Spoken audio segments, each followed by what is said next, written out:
শর্মিষ্ঠা বলছি। আজকালে ইয়াং মেয়েরা এক একজন এক একটা যোদ্ধা। তারা শুধু পড়াশোনায় নয়, শিল্প, সঙ্গীত, নৃত্য, লেখালেখি, বিজ্ঞান, প্রযুক্তি, ব্যবসা সব ক্ষেত্রে নিজেদের প্রতিভার ছাপ রেখে চলেছে। এই প্রজন্মের মেয়েরা আগের মতো সীমাবদ্ধ নয়। তাদের সাহস, আত্মবিশ্বাস, কঠোর পরিশ্রমী তাদের এগিয়ে নিয়ে যাচ্ছে। তারা জানে কিভাবে নিজের স্বপ্নকে লক্ষ্য বানাতে হয় এবং তাকে বাস্তব রূপ দিতে হয়। আর একটা বিষয় আমার ব্যক্তিগতভাবে খুব ভালো লাগে যে তারা তাদের আত্মসম্মানটি বজায় রাখতে জানে। বিয়ের পিঁড়িতে বসাই তাদের লক্ষ্য নয়, এমনকি ধনী পরিবার দেখে বিয়ে করে নিয়ে সবকিছু জলাঞ্জলি দেওয়ার ঘোর বিরোধী। নিজের সত্তা সমাজে কিভাবে তুলে ধরতে হয় তারা জানে। আমি এদের মন থেকে সম্মান করি।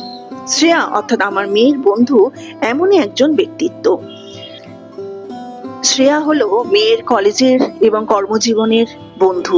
অন্য শহরে গিয়ে একা একা থেকে সবকিছু সামলে তারা প্রত্যেক দিন যুদ্ধ করে চলেছে নিজের স্বপ্নগুলোকে বাঁচিয়ে রাখতে। ধন্য, তোমরা ধন্য। এটাই সময় তাদের পাশে দাঁড়িয়ে উৎসাহ দিয়ে তাদের উজ্জ্বল ভবিষ্যতের পথ আরো প্রশস্ত করার জন্য এগিয়ে আসার। আজ তাহলে আসি, আর একটি ভিডিও নিয়ে আসবো। নমস্কার, ভালো থাকবেন, খুশি থাকবেন।